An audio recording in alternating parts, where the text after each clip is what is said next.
ambayo ndugu yetu Daktari Neva anafanya, tutasababisha wanawake wengine na watoto wa kike ambao wako vyuoni kusoma kwa bidii, wakitambua kwamba siku moja watakuja nao kufanya kazi nzuri kama hii, alafu na serikali yao kuwasikiliza na kuwasaidia ili wafike mbele zaidi.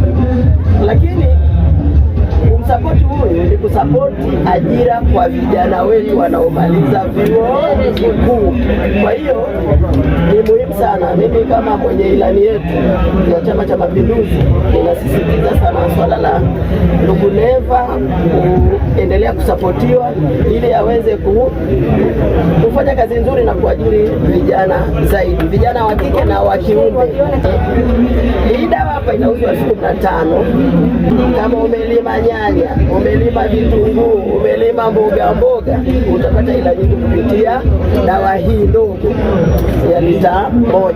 Asante sana.